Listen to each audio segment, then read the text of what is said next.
Welcome dear ऑकर्ड्स। आज हम लेकर आए हैं एक रशियन हॉरर मूवी जिसका नाम है रो 19। मूवी की शुरुआत एक एरोप्लेन में होती है जो नोवोसिबिर्स्क रशिया जा रहा होता है, जिसमें कुछ यात्रियों के साथ 7 साल की कातिया और उसकी माँ भी सवार है। कातिया की ये पहली फ्लाइट जर्नी है, इसलिए इस पूरे एक्सपीरियंस में वो थोड़ी शांत नजर आती है। अब जैसे ही वो सो जाती है तो तभी ये खतरनाक आपदा आती है।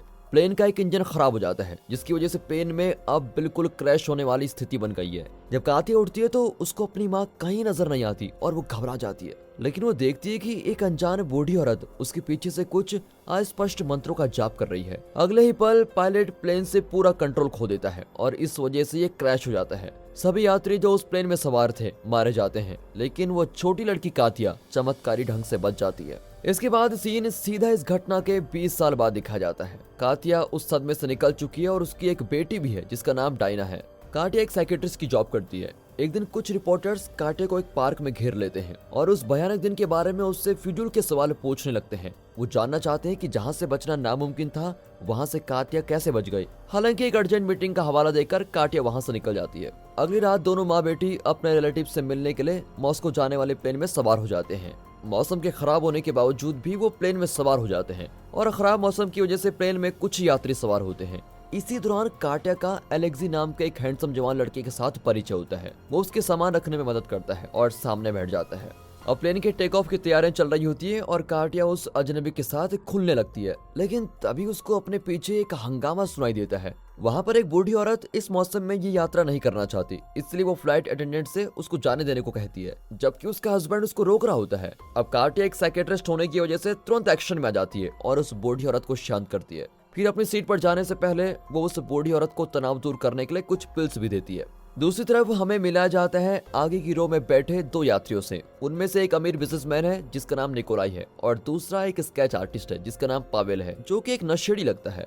निकोलाई घमंड से बातचीत शुरू करने की कोशिश करता है, लेकिन वो आर्टिस्ट उसकी तरफ ध्यान देता ही नहीं है। इसी दौरान कातिया को कुछ अजीब आवाजें सुनाई देती है और वो जल्दी से बाथरूम जाकर कुछ पिल्स ले लेती है। यहाँ पता चलता है कि वो ओसीडी से पीड़ित है, जिसकी वजह से वो चीजों के बारे में अब ज्यादा सोचने लगती है। कुछ देर बाद जब वो अपनी सीट पर जाने के लिए दरवाजा खोलती है तो एक चौंकाने वाली घटना होती है। काटिया बड़े ही अजीब ढंग से खुद को अपने बचपन वाले घर में पाती है, जहाँ पर प्लेन क्रैश होने से पहले वो अपनी माँ के साथ रहती थी। वो घबराई भी इधर उधर घूमने लगती है और फिर फाइनली उसको प्लेन में आने का दरवाजा मिल जाता है। थोड़ी देर बाद एलेक्सी नोटिस करता है कि काटिया थोड़ी असहज महसूस कर रही है और उससे पूछता है कि क्या वो ठीक है, लेकिन काटिया कोई जवाब नहीं देती। फिर वो छोटी बच्ची डियाना 20 साल पहले हुए उस क्रैश के बारे में एलेक्सी को सब कुछ बताती है कि कैसे उस दर्दनाक हादसे में उसकी माँ ही जिंदा बची थी। प्रेजेंट में काटिया ऐसा दिखाती है जैसे कि उसको फ्लाइट में कोई डर नहीं लगता, लेकिन अंदर ही अंदर उसको बहुत डर लग रहा होता है और वो परेशान भी है। ये सब कुछ सुनकर एलेक्सी थोड़ा हैरान हो जाता है। अगले सीन में प्लेन टेक ऑफ होता है और काटिया किसी तरह शांत हो जाती है।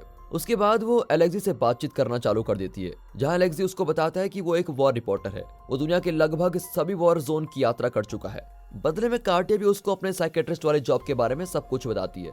कुछ घंटों के बाद सभी सो जाते हैं और काटिया को एक सपना आता है जिसमें वो छोटी बच्ची होती है, वो और उसकी माँ अपने दिन के बारे में बात कर रही होती है। तभी काटिया नोटिस करती है कि उसकी माँ का चेहरा चोटों से घायल हो रखा है। काटिया पूछती है कि माँ, आप तो प्लेन क्रैश में मारी गई थी, लेकिन उसकी माँ उसको भरोसा दिलाती है कि वो बस एक बुरा सपना था और मैं ठीक हूँ।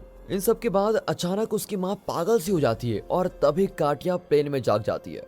अनफॉर्चुनेटली यहाँ की हालत भी ठीक नहीं है। प्लेन एक खराब दौर से गुजर रहा होता है, जिसकी वजह से पीछे बैठे एक बूढ़े आदमी को दिल का दौरा पड़ जाता है। फिर काटिया और फ्लाइट अटेंडेंट्स जल्दी से मदद के लिए दौड़ती हैं और उसको सीपीआर देना चालू कर देती है। कुछ ही सेकंड्स बाद वो आदमी एक अलग ही तरीके से जागता है और काटिया को पकड़ लेता है और उसके कान में कुछ बड़बड़ाता भी है, फिर शांत हो जाता है। अब ये प्लेन की आपदा और बुरी होती जाती है।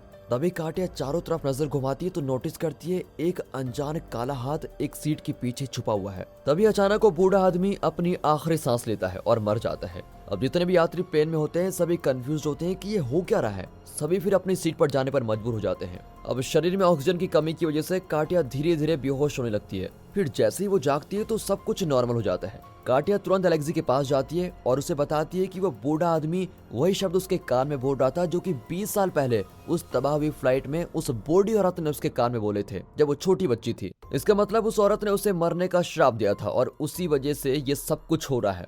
हालांकि एलेक्सी इन सब बातों को नहीं मानता। वो उसे बोलता है कि ये सब कुछ तुम्हें तुम्हारी दवाई लेने की वजह से ही हो रहा है, तुम उन दवाइयों को छोड़ दो। कुछ देर बाद फ्लाइट अटेंडेंट उस बूढ़े आदमी की बॉडी को प्लेन के आगे की तरफ लेके जाते हैं और उसको ढक देते हैं। इन सब से काटिया को और ज्यादा शक होता है कि इतना सब कुछ होने के बावजूद कैप्टन ने अभी तक घोषणा क्यों नहीं की। और तभी एक और चौंकाने वाली चीज होती है, काटिया के पैर पर जो 20 साल पुराना घाव था वो निशान मिट चुका होता है। इसी दौरान छोटी डियाना प्लेन की एक ड्राइंग बनाती है जहाँ पर वो और उसकी माँ पीछे की सीट पर बैठे हुए हैं। फिर वो काटिया से सीट बदलने की रिक्वेस्ट करती है, लेकिन काटिया मना कर देती है।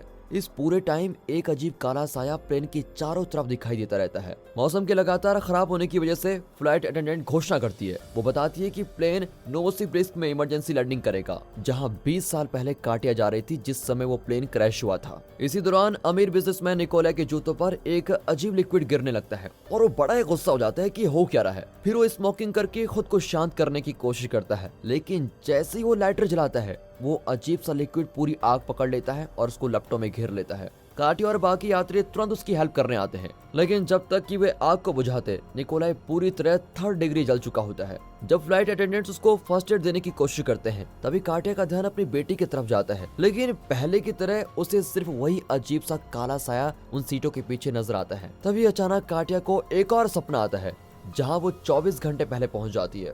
वो और उसकी बेटी अपनी मॉस्को जाने वाली फ्लाइट के बारे में डिस्कस कर रहे होते हैं। छोटी डियाना कहती है कि उन्हें नहीं जाना चाहिए, लेकिन काटिया किसी तरह उसको मना लेती है और यहाँ पर उसके पांव पर वो गहरा निशान साफ साफ देखा जा सकता है। उसी रात जब काटिया घर के आसपास घूम रही थी, अचानक उसे अपनी बेटी की चीख सुनाई देती है। डरी हुई काटिया अपने बेडरूम की तरफ भागती है, लेकिन वो बंद होता है।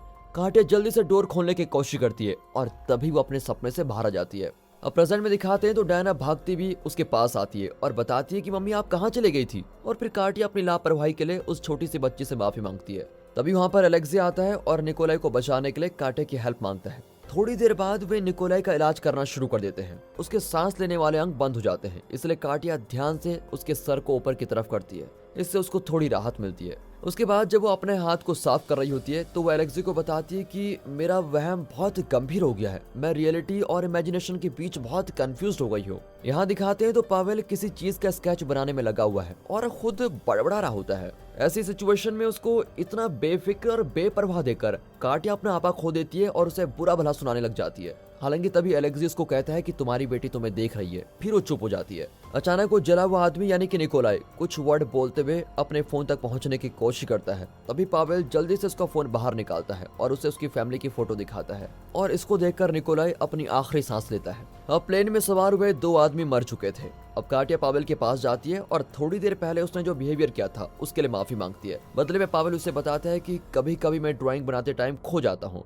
ये दोनों बात कर रहे होते हैं तभी काटिया को अचानक ध्यान आता है कि वो बूढ़ी औरत बहुत देर से वॉशरूम में है, वो बाहर नहीं आई है। वो जल्दी से चेक करने जाती है, लेकिन फ्लाइट अटेंडेंट उसको वापस अपनी सीट पर जाने को कहती है। हालांकि काटिया उनको जबरदस्ती कहती है कि इसको खोलो और जब वॉशरूम खुलता है तो वहाँ पर कोई बूढ़ी औरत नहीं होती, वो बिल्कुल खाली होता है। ये देखकर काटिया बड़ी दंग रह जाती है और अपनी सीट पर जाने लगती है, लेकिन तभी वो बूढ़ा आदमी जो हमको लगा था कि मर गया है वो उसको धक्का देता है। फिर बहुत से काले हाथ उसको जकड़ लेते हैं जो उसको मारना चाहते हैं, लेकिन काटिया जल्दी से अपने वहम से बाहर निकलती है और सीधा अपनी बेटी के पास जाती है। अब ये महसूस करते हुए कि कुछ बुरा होने वाला है, मिड फ्लाइट में होने के बावजूद भी वो डियाना से कहती है कि हमें तुरंत यहाँ से निकलना चाहिए। अब अलेक्सी उनको रोकने की कोशिश करता है, लेकिन अचानक उसकी आंख से खून बहने लगता है और वो चला जाता है। इसके बाद दोनों फ्लाइट अटेंडेंट्स भी उसको रोकने की कोशिश करते हैं कि मैम आप कहाँ जा रही हैं, अभी रुक जाइए। वो दोनों उसको बताती हैं कि देखिए कुछ ही देर बाद नोवोसिबिर्स्क आने वाला है और हम वहाँ पर लैंड करेंगे, तब तक सबसे सेफेस्ट ऑप्शन यही है कि आप इंतजार करें। और इसी बीच एक फ्लाइट अटेंडेंट पानी की उल्टी करती है जिसकी वजह से उसको भयानक मौत हो जाती है।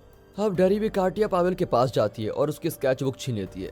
जब वो उसे देखती है तो उसे महसूस होता है कि वो उसके सपनों की ड्राइंग बना रहा था और सभी में वो काला साया मौजूद था। जैसे ही वो उसके स्केच में एग्जिट डोर नोटिस करती है तभी पावेल जल जाता है और हवा में कहीं गायब होता है। अब काटिया डियाना के साथ एग्जिट डोर की तरफ जाने लगती है, लेकिन उसी टाइम बची हुई फ्लाइट अटेंडेंट और अलेक्सी उसको रोकने की कोशिश करते हैं। वे उसको कहते हैं कि दरवाजे के दूसरी तरफ कुछ बहुत बुरा है जो आपका इंतजार कर रहा है। ठीक तभी एक इनविजिबल पावर उस फ्लाइट अटेंडेंट को अपनी ओर खींचती है और उसको फर्श पर गिरा देती है, जबकि अलेक्सी के सर से खून बहने लगता है और वो मर जाता है। ये सब देखकर काटिया दरवाजे पर जोर लगाकर मारती है जिससे वो खुल जाए। हालांकि जैसे वो दूसरी तरफ देखती है उसको एक और चौंकाने वाली चीज दिखती है। ये एक दूसरा कैबिन है जो कि सेम वैसा ही है जहाँ से वो आई है। इसके बावजूद काटिया हिम्मत नहीं हारती और लगातार एग्जिट डोर की तरफ जाती रहती है, लेकिन उसको हर दरवाजा खोलने पर नया कैबिन नजर आता है और तभी वो ध्यान देती है कि डियाना उसके साथ नहीं है। लेकिन हॉल के एंड में उसको डियाना दिखती है जिसके साथ वो अजीब काला साया है। अब काटिया जल्दी से अपनी बेटी को बचाने के लिए भागती है,